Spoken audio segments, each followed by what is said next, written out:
Hello, twisted humans. Do you find yourself wanting to know more about the latest murder, conspiracy, cult, or haunting? Then this is the podcast for you. I'm Alecia. And I'm Sierra, and this is Twisted and Uncorked. Welcome to episode 100, part 2. And we are continuing with our West Memphis Three research and story this week that Sierra absolutely nailed. I can already tell you we've given you more information than any other source out there, so round of applause for her. Well, any other source except for Mara Leverett's book, because that's where I got all of my information. Which you need to write a draft email so that I can email her and see if she wants to come on the show. Exactly. Yeah, I'm like, I need to find more books Maybe by this she's lady. listening right now. Mara, if you want to come on the show, you're welcome to. Yes, but before we get into that, Sierra, do you have a fun fact for me? I do have a fun fact. You know how everyone talks about seeing the man on the moon? Oh yeah, yeah. Right. You look up at the moon. Look, there's a man in the moon. I was just man about on to the make moon. fun of you really hard, and then I was like, no, that's a saying, 100%. Yeah, for sure. Did you know there is actually a man on the moon No. at all times? What? Since 1997. There's always somebody on the moon. Yes, there is. He was buried there. So, Eugene Shoemaker was a co-discoverer of the famous Shoemaker-Levy 9 comet. He was the founder of astrology and was set to be the first geologist to walk on the moon. Unfortunately, he had health issues that prevented him from being able to fly to the moon during his lifetime. So instead, he's the one who trained Neil Armstrong and the other astronauts to go. In 1997, searching for undiscovered impact craters, he went to Australia, where he died in a car accident. And in honor of his contributions to planetary science, his ashes were carried to the moon on board NASA's Lunar Prospector Orbiter, and he remains the only person buried on the moon. Wow. I thought you were telling me that this is like a shift. Or somebody's just switched out on the moon. There's a dead man on the moon. There's a ghost on the fucking moon. No. Well, that makes sense. He's honestly probably really lonely. And it kind of sucks to think about it like that. Right? If But you I don't think know. about Maybe a ghost ghosts can woman- travel through space. Maybe aliens Maybe visit he the can- moon more than we think they do, and he's got a bunch of buddies. Yeah. Because they can see him. So. Wow. Well, my fun fact is kind of in line with that. It's Okay. about the green comet that just passed. Oh. So it was visible between the week of February 6th and 12th, depending on where you lived in the world, because obviously the world moves. Super weird. I know. But it is only visible every 50,000 years. Oh my God.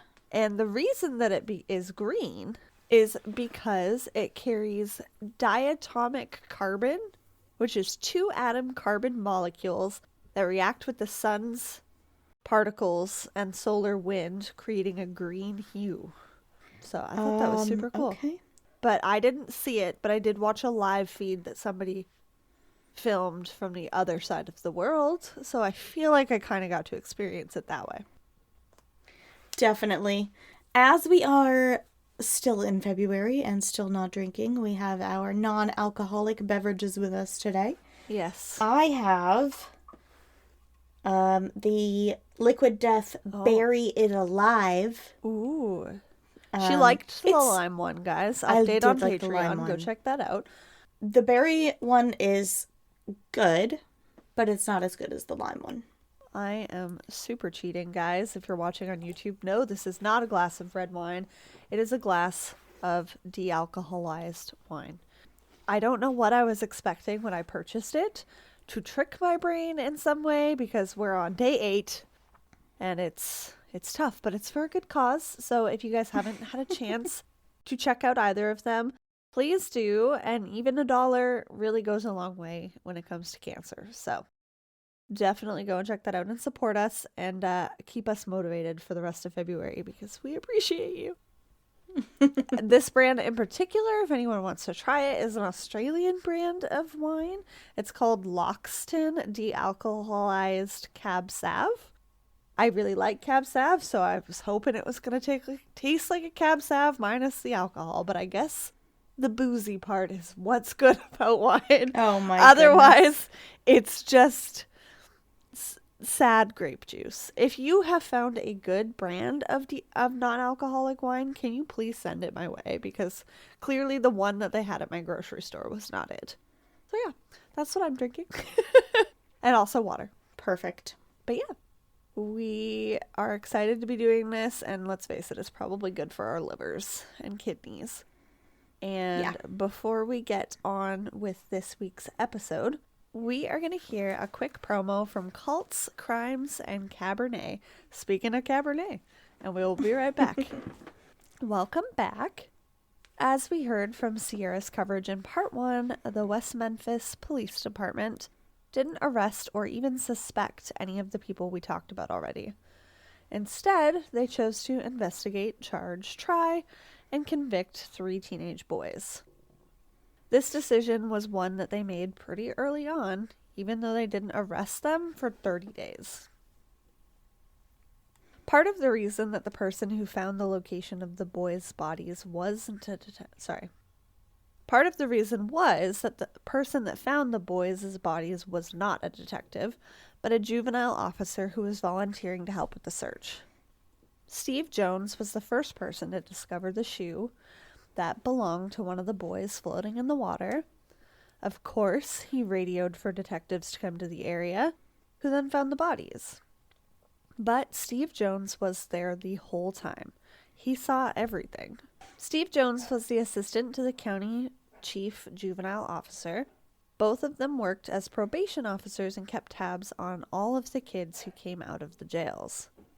The chief juvenile officer, Jerry Driver, also happened to be the police's local expert on how the occult and crime converged, in quotes. He was not the expert in the later trial, but that expert had not as much knowledge as Driver, which I'm guessing is less than none. The trial's expertise was a degree that he got when he read a pamphlet and mailed in his signature to receive the degree. That's all. No classes. The 80s were wild. Yeah. I wish that we could get degrees that way. It would make life a lot easier. But also, everybody would fucking have them. Come on. You can't just do that. Would you have a degree in cults and crime, Sierra? I would. Let's face it, she has degrees. more of a degree in cults and crime than this man. Yes. So, one of the first people to see the boys' bodies was Steve Jones. He had no training as a police officer. He was basically just a counselor for bad kids. He worked alongside a man who also had no police training, but was regarded as an expert for occult crimes, right at the end of the Satanic Panic. That sounds dangerous. Yeah, I was just thinking the same thing. And he unfortunately sees the gruesome crimes of these 3 boys, tied up, cut up, and mutilated. Who do you think told the police that this crime might be a gang or occult related? Probably Steve Jones put that in their head. Unfortunately, we also know from Sierra's episode that none of the cuts or mutilations that were on the boys' bodies were even related to the crime. It may very well have been done by animals. No, Again. it was. It was done by animals. It was. It was. Listen, go and look at the pictures of the turtle claws again. I'm still... Go and watch the video that I watched. No! Don't, because you'll literally cry. No! Do they hurt the turtle? Oh, because it's pig. No, it's a pig. They let the turtle eat the pig. Yeah, that's... The guy also takes the turtle, puts it up to his arm, and lets the turtle bite his arm and says, look, this bite looks exactly like the bite in that picture. I don't want to believe the turtles can be responsible for this, but it's true, guys. It is so true, and it's disgusting. Sierra, new fear unlocked. Turtles. Yes. No, not turtles. These specific turtles. Snapping turtles, yeah. But they're also, like very specific snapping turtles. Google, what is it? Is it dinosaur snapping turtle or alligator snapping turtle? Google alligator snapping turtle. That's what they are. That's what they are. They're alligator snapping turtles. They look like fucking what Bowser from Mario Kart was based off of. You don't think that could eat somebody? Like, yeah, no, 100%. It's disgusting. So yes. Yeah, I was just about to Google it because I couldn't remember what they were called. They're alligator snapping turtles. Horrible. They had these cuts and mutilations were done by animals. And Steve Jones was no detective, or he would have known this. The police should have. 6 independent forensic pathologists quickly noticed that when they were asked to look at photographs in 2011. But the West Memphis police never figured it out, too blind by the possibility of devil worships in their Bible Belt town. Like, why? Why is tunnel vision a thing in police investigations? Yep. Because they're bad police, that's why. Yep. Juvenile officers Steve Jones and Jerry Driver kept their nose in the crime. That was none of their business for far too long. They had nothing to do with the case, but they couldn't stay away because they believed they already knew who did it.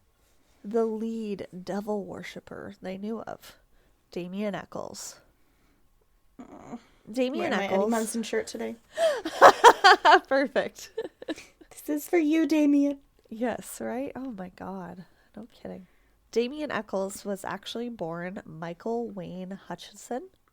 He was adopted by his stepfather, Jack Echols, when he was young, and so he wanted to change his last name to match his dad. In changing his last name, he asked if he could change his first name as well, and his mom and dad allowed it, which is kind of cool.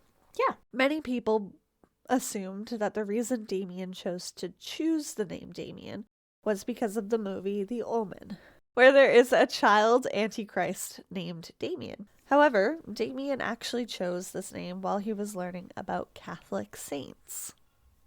Like many people who eventually go full witch, Damien was trying out different religions to see which one made the most sense to him. When he changed his name, he was considering himself to be Catholic. And as far as I know, Catholics aren't out there in, murdering baby boys and sacrificing them to whatever rituals.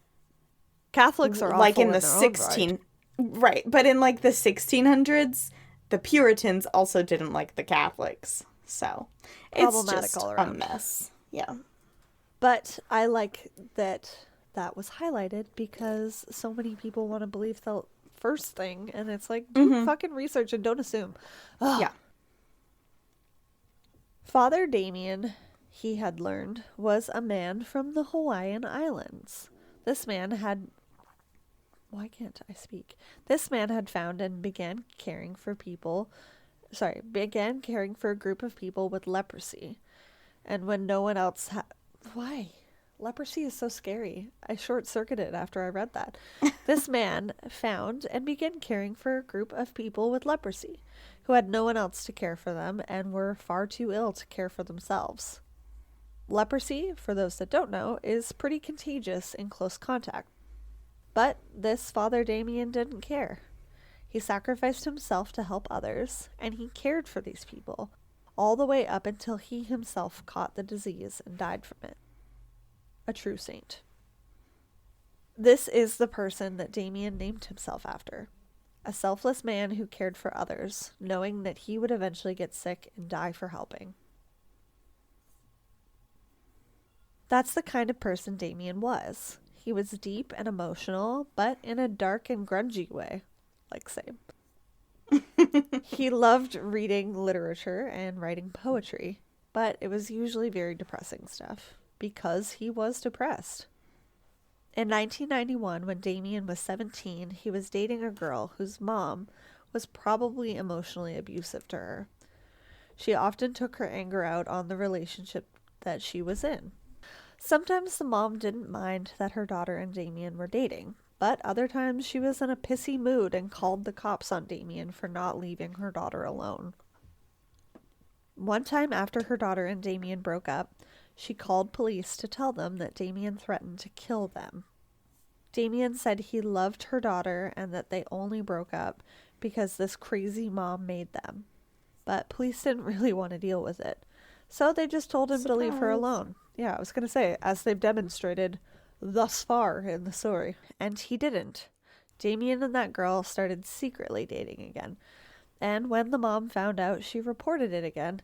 And she said that she was going to have to take her daughter to see a psychiatrist because Damien must have seduced her with his black magic and devil worship. Yes, the psychiatrist will help you. Yeah, first of all, problem number your daughter one. With magic. Problem number 2, isn't that how all people get relationships nowadays? Awkward. I've been married for 4 years. It's worked for me. No, I'm joking. But people are ridiculous. Damien and the girl tried to run away together. But when a storm started up, they took shelter in an abandoned, run-down trailer and had a bit of a romantic time until the police busted them. Also, that's like the plot of every good rom-com right there. Yes. Busted with their pants down. In an old movie trailer in the rain. They were charged with burglary, even though nothing was stolen and there wasn't really anything to steal, and with sexual misconduct. While Damien was in juvie, police went to search his bedroom. I guess for the things that they thought he may have stolen. They ended up taking his notebooks full of dark poems and putting them into his official record, which would be used against him later. This is when Chief Juvenile Officer Jerry Driver became interested in Damien as a satanic cult leader. Damien's girlfriend got released into custody of her parents, but Damien was forced to go to juvenile detention in a nearby city.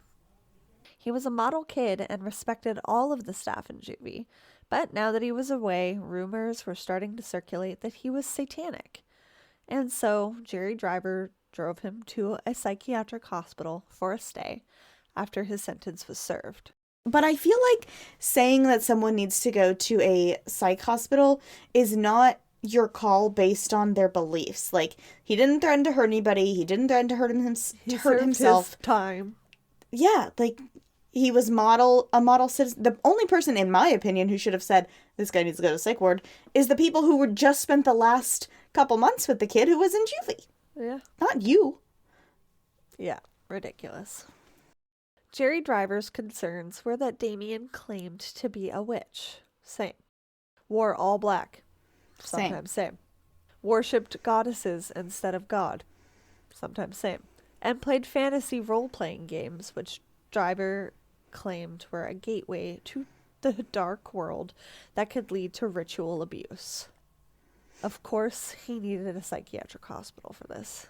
Mm-hmm, for Clearly, sure. this man was watching Stranger Things before Stranger Things came out. Okay. I told you he was based. I know! It's so perfect. The hospital was not concerned at all about the possibility of Damien hurting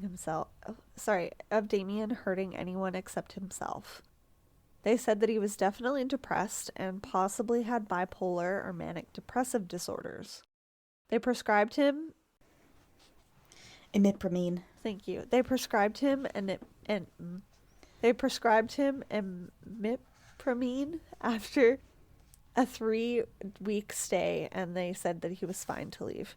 Also, guys, fun fact, I have a degree in psychology. I did a lot of psychiatry classes and psychopathy classes and classes about drugs.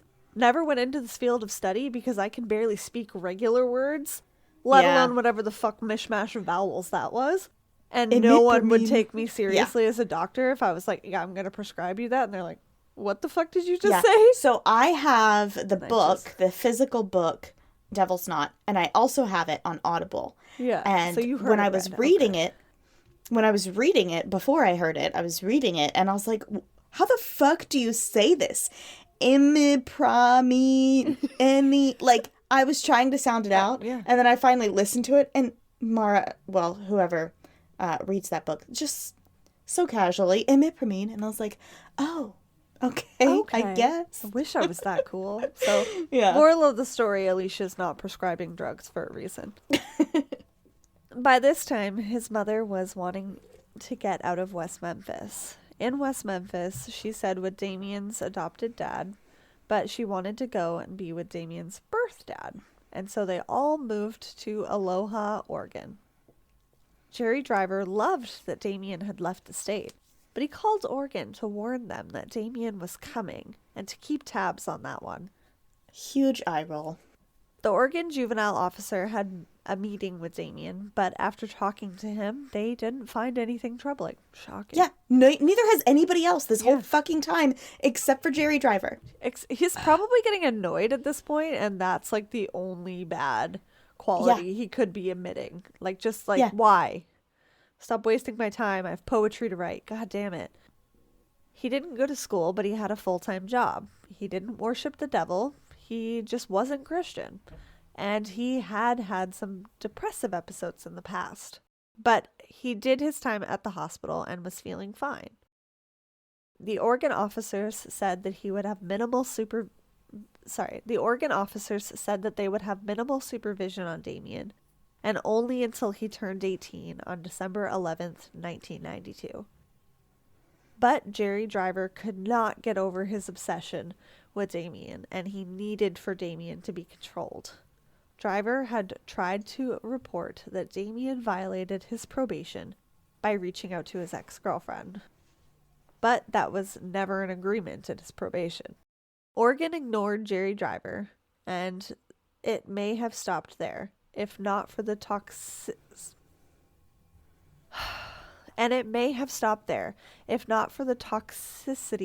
in Damien's own family. Another word I cannot say. Before long, Damien's mother and father were fighting with the boy about simple arguments. But now they had big claims that could be backed up. It was easier for police or psych hospitals to believe his mother when she told them that Damien was threatening her with satanic stuff or threatening to kill himself. His parents used his past against him to punish him when they disagreed. Ugh, definitely toxic. Like, I'm sorry. Like, even your parents aren't supporting you in this situation. Like, my heart just breaks for this kid. So Damien told the Oregon juvenile officers that this place was no good for him and that he wanted to go back to West Memphis to live with his adopted dad. As soon as he got there, Driver claimed once again that he was in violation of probation, and he was immediately taken to juvie. He did eventually get out, but he had stipulations now. Check in with Driver once a week, an absolute nightmare, adhere to curfew, and get his GED. And Damien did all of it. He followed every dumb rule that Driver told him to do. He even continued to go to the mental health center for therapy appointments. He was really trying to live better, to live normal. Because he's a good fucking kid. Yeah, Leave right? him the fuck alone. He's literally taking his licks, or whatever they call it, back in the 1700s when Driver was born. But, like, he's literally just taking it and probably not putting up much of a fight and just trying to be, like, just leave the poor kid alone. Ugh. But he has an attitude and a black shirt. Oh, no. What the fuck? Sierra, we're going to check you in for your therapy appointment after this episode, okay? We're going to go to the psych hospital because of your shirt. It's completely unacceptable. We make jokes, but in all honesty, past these teenage boys, like, my heart just breaks for them. They lost way too much of their freedoms. Yeah. And were under such scrutiny for the stupidest things, if that was not already proven. Little did he know these therapy appointments would later be seen by Jerry Driver and the West Memphis Police Department, and also used against him. He told his therapist things like he pretty much hates the human race and that other people told him they thought he would be the next Charles Manson or Ted Bundy. And occasionally he, with consent, would drink or lick the blood of his sexual partners as a king. But always he denied being satanic or in a cult or in a group of any kind. He didn't believe in Satan. He just believed in paganism and Wicca and witchcraft. How bad would you feel if someone told you, man, I think you could be the next Ted Bundy? Like, I think you might be the next Charles Manson. Like, that would... He's telling her these things, not because he's like, yeah, I'm going to be Ted Bundy. Because he's like, that hurts. People think of me like this. And this fucks hurts. with my head. Yeah. Yeah. Nobody wants... Well. And later on, they literally use that in the trial to say, this guy thinks he's Ted Bundy. What the fuck? The sad thing is, too, is that most therapists transcribe their own sessions. Like, they'll record it and transcribe it themselves. And then usually delete it so that they have room on the tape. Well, like... Yeah. Wonder how they wrote it. Now they have that transcription and that it's his word against theirs. Like, it's ridiculous. And being weird like this was a good thing to Damien. His whole life, he had felt like people made fun of him for being poor or living in a trailer park, things that were outside of his control.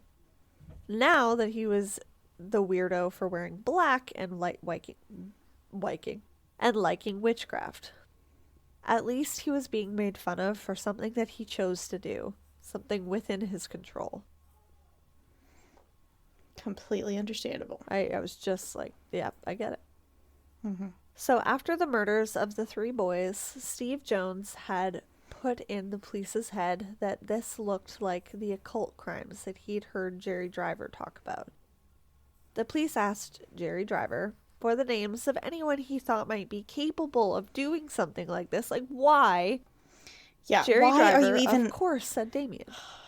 They're not police officers. Why are you talking to them about this? And taking their opinion, like, ooh, yeah, that's a good call. Yeah. Like, what? Ugh. Damien also had a best friend, Jason Baldwin, who was always with him and probably with him in any satanic rituals that he may have done. Jason Baldwin was a 16-year-old Christian boy who still attended high school and got good grades. He was never into any trouble with the law. He was a very important part of his family, too. His single mother worked night shifts, so Jason was the one responsible for making sure his brothers were fed, in bed, and ready to catch the bus in the morning. His only flaws were that he grew out his hair. He liked rock music and wore band tees.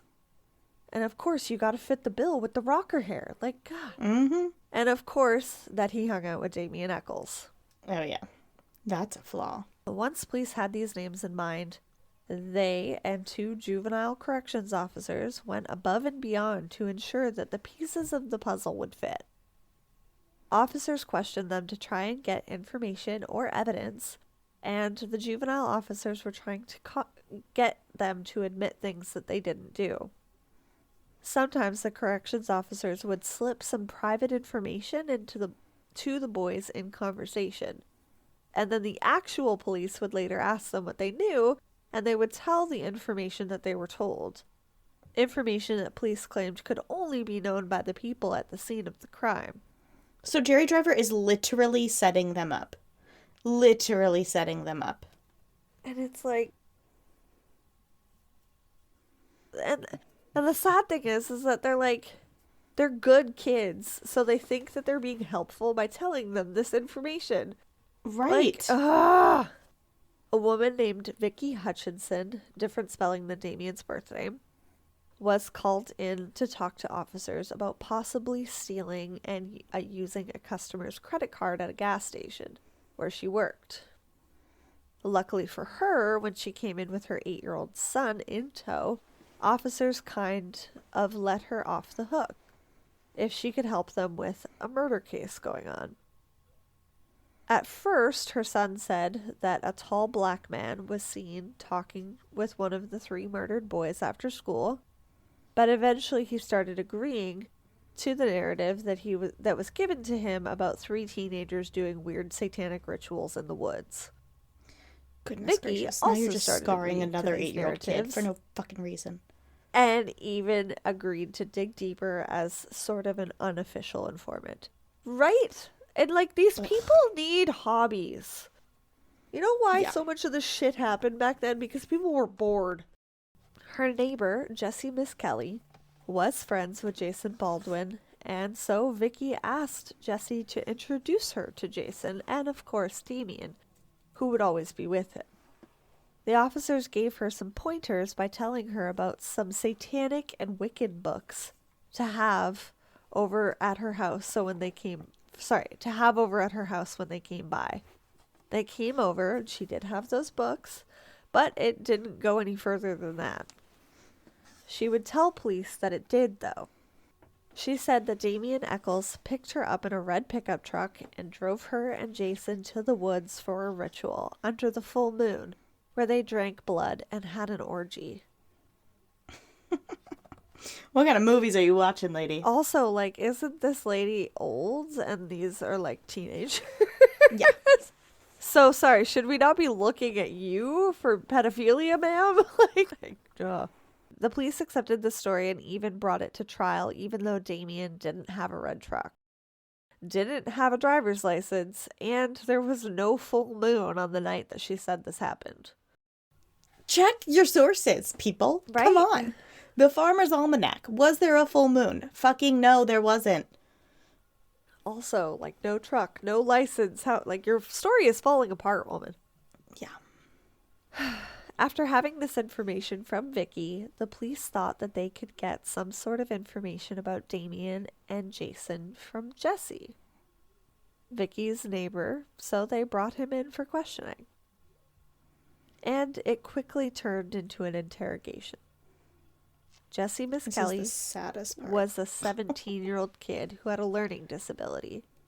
At 17 years old, he had not finished elementary school and was said to have the mental capacity of a third grader. The police got his dad's permission to be questioned, but Jessie was never given a lawyer. He didn't even recognize that he needed one. And his dad didn't know the questions that were going on to be this serious, or else he would have been there with his son. Nevertheless, Jessie Misskelley confessed to witnessing and even being involved in the crime. It was very obvious in the full transcript of the interrogation that Jessie Misskelley was lying about the eventual confession. In the first few questions, he said that he had no idea what had happened to the boys, or if Jason or Damien were responsible. Jessie said that he was out of town at a wrestling match that night, but police told him that there was a $30,000 reward, and if he could help him figure out who did it, he could buy his dad's truck. After much badgering, Jessie started just agreeing with everything the police said.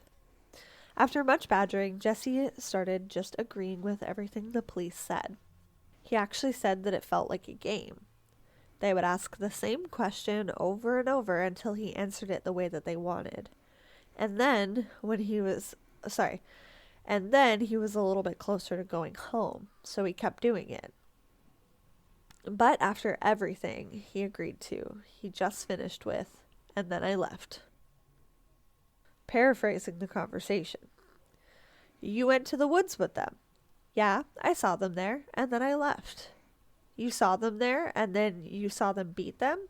"Yeah, I saw them start to beat them, and then I left." "When they were beating them, did they tie them up?" "Yeah, they tied them up, and then I left." "Did they beat them until they were dead?" "They might have been unconscious, but then I left." This poor kid.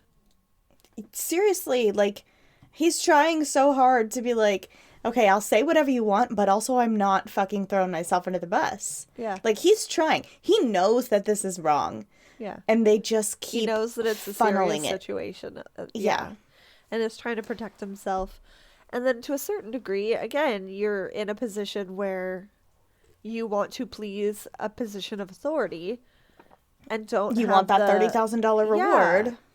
Like, and this happens a lot, and this rips my heart out every time I read it because it's so wrong. Like, it was like the case that I did episode 99 with Fred Steese. Like, he spelled his own name wrong, and you're trying to, like, the most telling lie of the confession was the time being wrong.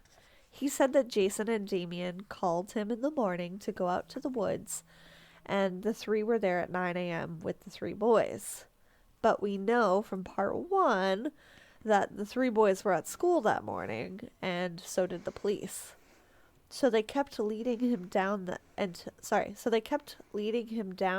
to a time that worked, asking if he owned a watch. He did not. Asking him if maybe he was thinking the wrong time because he didn't go to school. He changed his answer to noon. The police continued questioning and circling back to the time, asking if it was after school hours. Then they led him to say it was night. He said about 5 or 6. Police asked, "Well, you told me earlier was 7 or 8, so which was it?" He agreed. Yeah, it was 7 or 8. It must have been getting dark. He never said it was 7 or 8. They said it was 7 or 8. He never said 7 or 8. No, he said 9 a.m. And that still, 9 fucking a.m. Now we're at 7 or 8 at night. Jesus. Unbelievable. The full and final admission came after 12 hours of interrogation. He said, the 3 teens went out to the woods after Jessie picked them up, and Damien and Jason, who did not even drive, by the way. Jason and Damien tied up the boys, whose names Jessie got wrong, but police corrected. They were tied up with brown rope, even though it was actually black, and a white shoestring. One of the boys tried to run, and Jessie had to go and grab him and bring him back. The boys continued to try to run after being tied up. Jessie never got the hint that the police were trying to give him about their feet being tied up. And then Jason and Damien screwed them and stuff before cutting them up. It was ridiculous in the full transcript. He's the whole reason that he even talked about running is because they were like, well, did the boys try to run or were they tied up? And he was like, yeah, they were tied up. And then he was like, well, did they try to run? And he was like, yeah, one of them did run. I had to go get him. They're like, he ran while he was tied up? And he was like, yeah, his arms were tied up. And the police are trying so hard to be like, please say his feet are tied. Please say his feet are tied. But Jessie doesn't understand because he wasn't fucking there. Where does somebody listen to this transcript or read this transcript and think that that's an acceptable confession? Oh, they didn't play the whole thing. Yeah, of course not. They do everything to their fucking puzzle pieces that they're trying to fish together. You know what they're doing? You know when you give up on a puzzle and you just try and smush the closest force piece? the pieces. That's what they're doing. Yeah. And 12 hours? That's a long time to be sitting there asking questions. Yes. Immediately after this confession, Jessie was taken to a jail cell and a warrant was immediately issued for the arrest of Damien Echols and Jason Baldwin.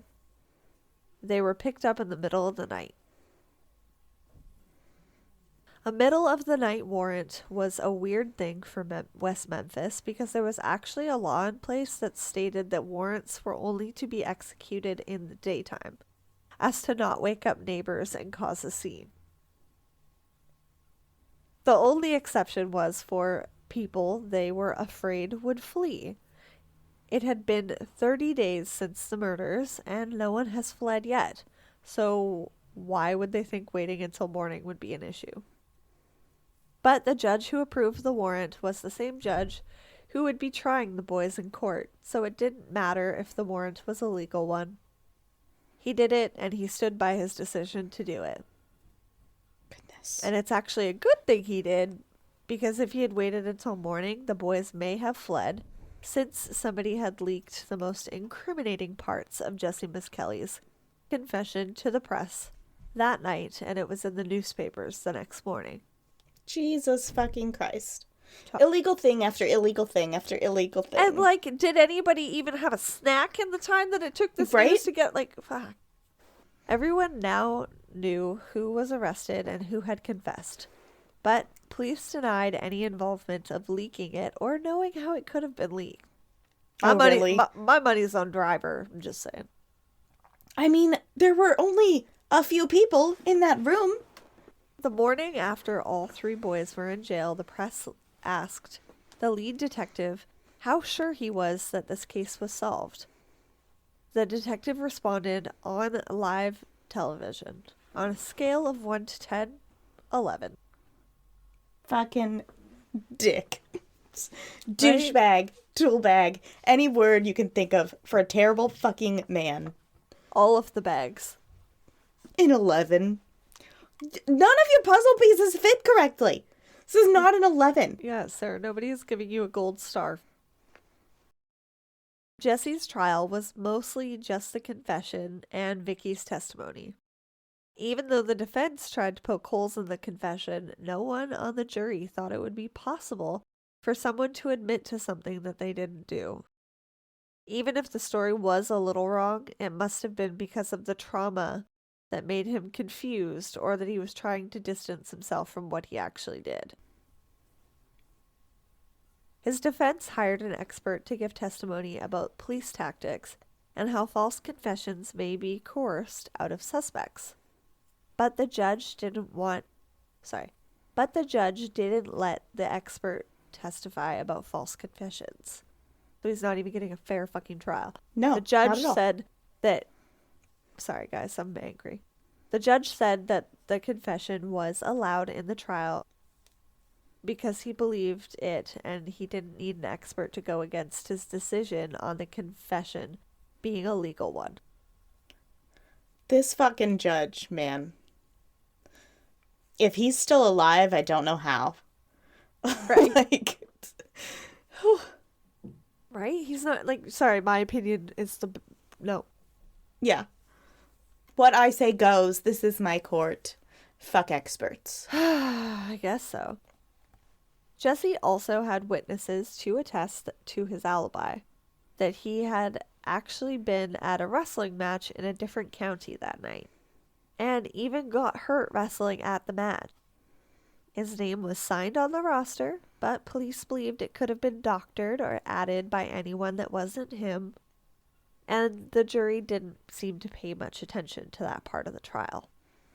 Ugh. In the end, Jessie Misskelley was found guilty of 1 count of capital murder for his part in the supposedly chasing down the kid who tried to run, and the 2 counts of second-degree murder for watching the killing of the other 2. He was sentenced to life plus 40 years without the possibility of parole.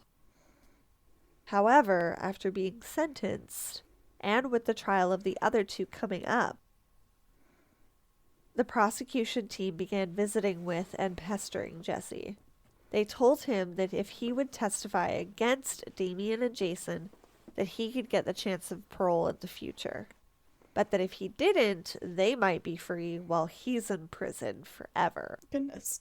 The prosecutors were in contact with Jessie for many visits and over the course of a few months, and every time they visited, the lawyer was never present, even though his lawyer asked them not to see him without the lawyer there. Yeah. Dude, the fuck? I'm screaming internally. They said that as long as Jessie was taking their visits, they were doing nothing wrong by contacting a convicted criminal in jail. They got him to agree to testify against Jason. What was that accent? They got him to testify against Jason and Damien, but right before the trial was about to start, he had a visit from his father. And during that visit, Jessie decided that lying in court against these teens was something that he would not be able to live with himself for doing. So he declined. Thank God. Because he's a good kid. Yes, he is. He knows better. People just keep putting shit into his head. I know, it's really sad. The trial of Damien and Jason were so messed up. Yeah. Many people today present that they didn't have good enough lawyers even defending them. But their defense team had so many hurdles to jump over when dealing with a judge that was in the prosecution's pocket, and that no one could have been good enough defense. Yeah. Not a fair trial also. They did their best. They did their best. They just weren't prepared to have to deal with this much chaos and illegal favoring. Very illegal. So they were illegal. thinking that they were going to walk in and do their job, but no, this shit's going on. Right. The jury was chosen behind closed doors, which was 100% illegal, but the judge said it was for their safety. And even though Jessie's confession wasn't allowed at this trial, the prosecutor did slip it into conversation in front of the jurors. And when Damien and Jason's lawyers tried to call a mistrial for bringing it up, the judge said it wasn't a big deal, and they continued on. There was, I can't even count how many times. This feels like a movie. This doesn't feel real. Yes. I can't even count how many times Damien and Jason's lawyers, they were at the same trial. They had two different lawyers, but it was the same trial. I cannot count how many times that their lawyers was like, what did he just say? The prosecution? He's not allowed to say that. I call for mistrial. We need to start over. The jurors aren't allowed to know these things. And the fucking judge is like, nah, it's fine. I'll allow it. You don't get to choose to allow it. It wasn't an objection. Yeah. He did something illegal. What the fuck? Yeah, all of these people deserve to be disbarred. Yes. During the trial, one piece of evidence that was used against them was a few red fibers that were apparently found at the scene. These fibers were of some material as some clothes that were found in Damien's and Jason's homes. But they didn't even belong to them. They were women's shirts. Yeah, one of them was like Jason's mom's red t-shirt. Like, what the fuck does that have to do with him? Nothing. And they didn't say they didn't say they directly came from these shirts. They just said that it was the same material as these shirts were made out of. So everybody got their clothes at fucking Walmart. It was somebody else's Walmart shirt, okay? Jesus. I cannot. Yeah. Another piece of evidence was a knife that was found in a lake behind Jason's house. But the knife was thrown in the lake by Jason's mom a year before the murders took place. The detectives knew this, but hired a diver right before the trial started to specifically go get that knife. The diver later said that the detective told him exactly what the knife looked like, and that the knife was all that he needed to get out of the lake. Don't look for anything else, just get me that knife. Which is so fucking ridiculous. Like, what? That's not how a murder weapon is found. How do you know about it? And how was it thrown in there a year ago when the murders were like 3 months ago? And also, I don't remember if I added it in there. Oh, I did. It's later. Go ahead. Okay. Keep going. There were also witnesses, all children, who claimed they heard Damien telling people that he was the one who killed the boys.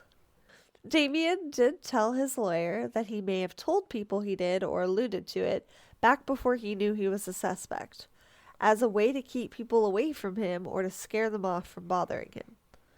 But at the time, he believed in the law and thought that there was no way he would ever actually be accused because the evidence would prove he wasn't there. So, this is back to what you said earlier, like, he's probably fucking annoyed with Jerry Driver now. Yeah, he is. He's annoyed with people, and he's like, oh yeah? And I killed those kids, too. Yeah. Obviously, he didn't kill those kids, but he's like, leave me the fuck alone, okay? Just, poor guy. The last witness was another teenager who had recently been jailed for burglary and LSD use. Michael Carson had only been in jail with Jason Baldwin for about 2 days. He said that on the first day, in a group of other kids in juvie, Jason said that he didn't murder the 3 boys. But on the second day, one-on-one with Michael, Jason confided in him that he actually did do it. He said he cut the boys, sucked their blood while sexually assaulting them, and then dismembered them.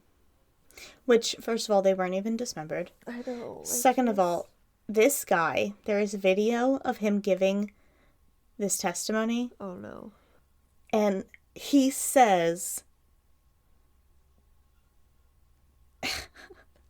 I'm sorry. I'm embarrassed to even think these words because it's so fucking It is disgusting. Secondhand embarrassment, yeah. Yeah. He says, he told me that he sucked the blood out of the penis and the scrotum, and then he put the balls in his mouth. Like, those are his exact fucking words. On fucking trial that is being televised in front of everybody, and then he put the balls in his mouth. Like, with this country accent, I'm like, do people really believe this kid? What the fuck is happening? I can picture it, and it sounds... Oh my god. Like, I would be like, okay, Ashton Kutcher, come out now. I know I'm being punked. Like, this is not a real sentence. This? Oh my god. The defense had little to work with. They brought in the knife that Mark Byers gave to the HBO people that had blood on it to produce a reasonable doubt. They even questioned Mark Byers on the stand, but it didn't help. They also brought in an expert surgeon who said that if the boy's penis was skinned, it had to be done with extreme precision by someone who could handle a knife extremely well, like this surgeon. He also said that it would have produced an extreme amount of blood. The defense asked if it could have been done in the water, which the prosecution claimed was the reason for no blood. And the surgeon said that he could not even pull off doing that while in water surrounded by mosquitoes. So it didn't happen then. Exactly. It was the turtles. It was the turtles. The pervy turtles. Hungry turtles. Just, yeah. They asked detectives why they searched the lake and why they found the exact knife they needed and nothing else within only 30 minutes. Also, why the press was being called and told to come to the lake. We're going to make a discovery. The detective said that he had just had a hunch it would be there. Because he knew it was there because it was there a year ago. Jesus. Damien and Jason had alibis too. They had been at Jason's house playing video games until Jason's mom had to go to work at her night shift. Her night shift. After that, Jason was home with his brothers, getting them ready for bed since they all had school the next day. Damien had gone home and talked on his house phone with a friend for a few hours into the night.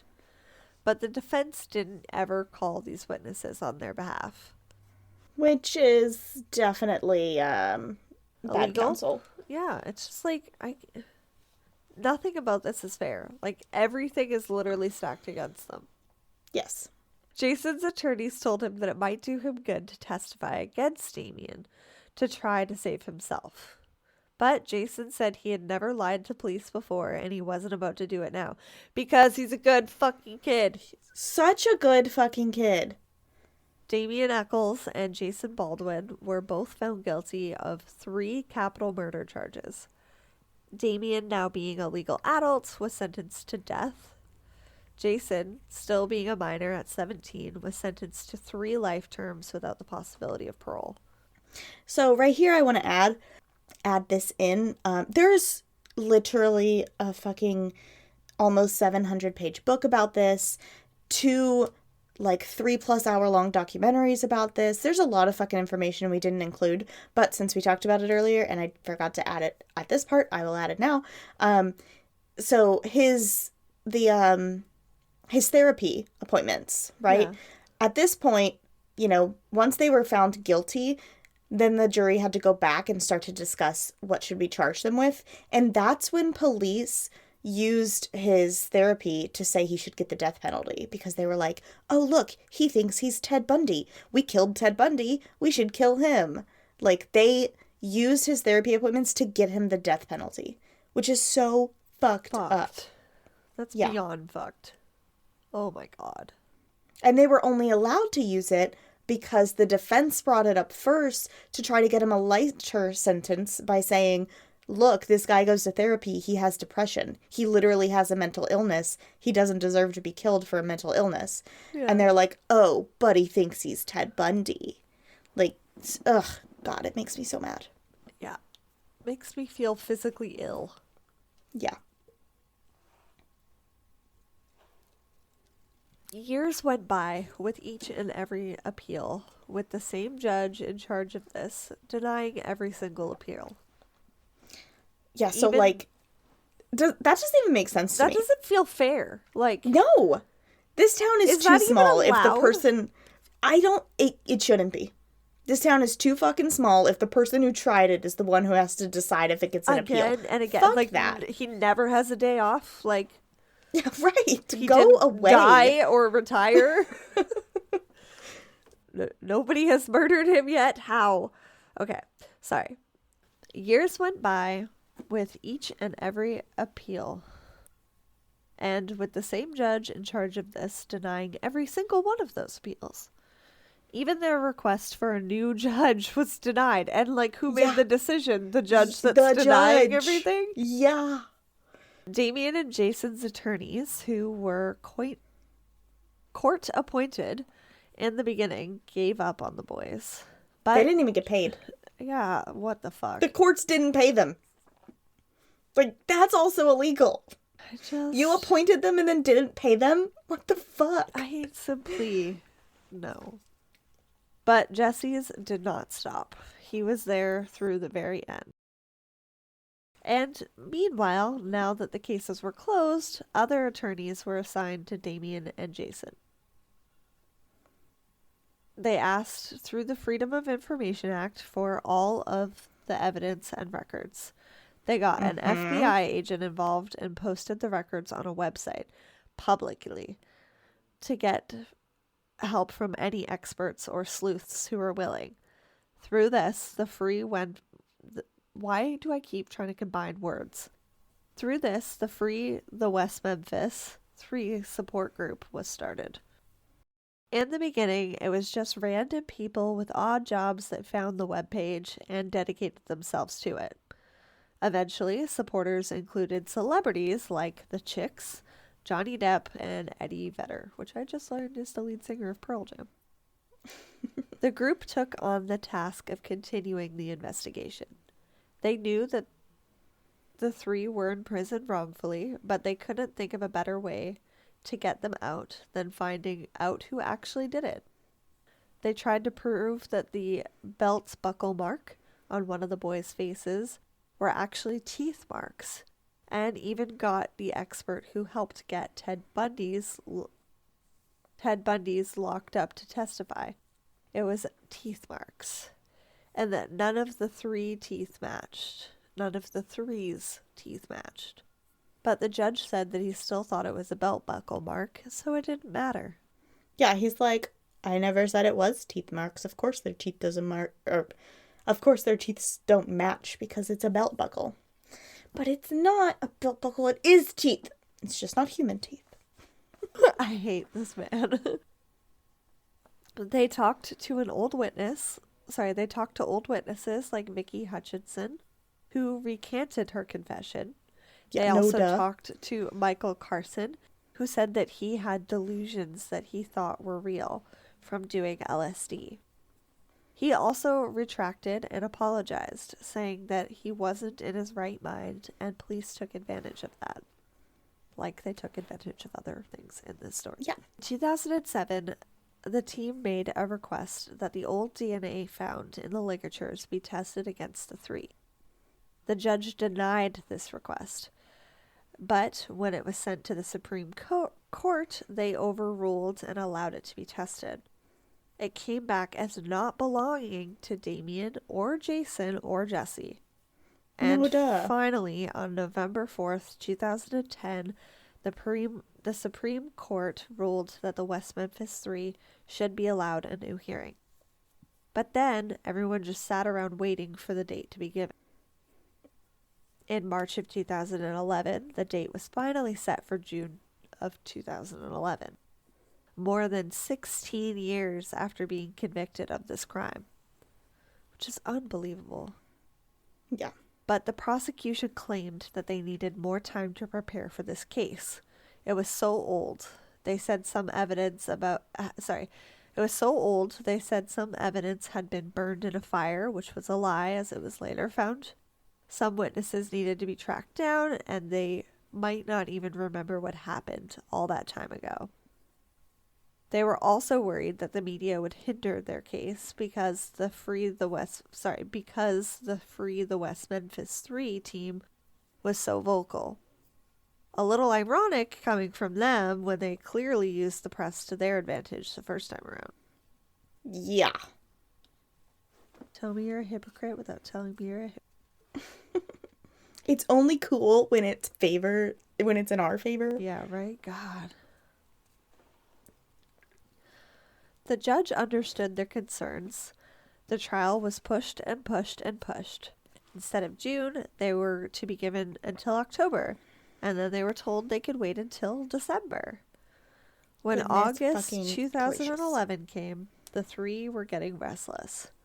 Damien had gotten married back in 2010 to a woman named Lori, who was part of the Free the West Memphis Three team. She had watched the HBO documentary called Paradise Lost and saw a lot of similarities between herself and Damien. They started a friendship through letters while he was in jail, and without ever seeing her, he began falling in love with her writing. Falling in love with her. Right. No, that was right. Okay. After years of letters, they met in jail a few times, and when they started to feel like they had a chance to be freed, they decided to get married in a Buddhist ceremony in the jail. Now that the date was being pushed back and they were all beginning to think that their freedom was slipping through their fingers, their lawyers went forward to the prosecution about how they could speed things along. The only consensus they could come to was the Alfred plea. The prosecution said they would only offer this if all three of the three agreed to it. Even if one of them said no, then the prosecution was going to take time gathering their evidence to try them again. What evidence? Yeah. Jessie was the first one asked, and he agreed right away. Damien was asked next, and he thought that he could more easily defend himself with help with the investigation if he was out of prison, so he agreed as well. Jason didn't want to agree. He didn't want to lie. Taking an Alfred plea was admitting to guilt while claiming his innocence. He was already in jail. They were already fighting for their full freedom. He didn't want to do the last almost 17 years... He didn't want the last almost 17 years of his life to be for nothing. After much consideration, Jason finally decided that he didn't want to be the reason Damien and Jessie were in jail for a day longer, so he agreed to take the plea if that was what they needed to do. Because he was a good fucking guy. Yeah. Jason is the goodest guy. Right? I feel so bad for him. Makes me want to cry. On August 19th, 2011, I'm actually tearing up. The West Memphis Three, Damien Echols, Jessie Misskelley, and Jason Baldwin walked out of the courtroom with their felony charges on their records, but as free men. Unfortunately, because they pled guilty, there is no open case to work on. The case is legally closed. They are the guilty party. After their release, Jessie was welcomed back to his neighborhood. Jason met up with his mom and best friend from high school, and Damien moved to New York and then Salem, Massachusetts, with his wife. I believe they now reside in New Orleans. They, along with Stevie Branch's mom, continue to search for answers and speak out against the misjustice that occurred in West Memphis. In 2013, two men came forward with statements claiming that they had information to link Terry Hobbs to the murders. They were ignored, and that's where the case still sits today. And nothing ever came from anything else. They're just trying to live their lives now. It makes me mental. Yeah, it's so fucked up. It makes me so sad. I am so happy that they're out. Like, can you imagine if the Supreme Court didn't overrule that judge's decline on, like, testing the DNA? Yeah, and if they had destroyed the DNA, because they're still trying to destroy evidence to this day. Yeah, like, Terry why are Hobbs they keeps pushing for them to destroy it because he's like, the case is closed. Just Yeah. destroy the evidence. Do the right thing. Yeah, no, the the fuck right are you thing, talking Terry, about? would be for you to come forward and fucking admit Yeah. to your shit. No words. Yeah. So sad that they lost that much time of their lives, and that justice for 3 sweet babies that did lose their lives isn't, like, a priority. But I am happy we covered it. Happy 100. Any final thoughts, theories? I know we covered a lot in part 1 too, so. Yeah.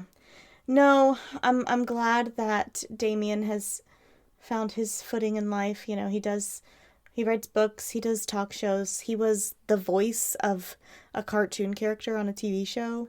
That's cute.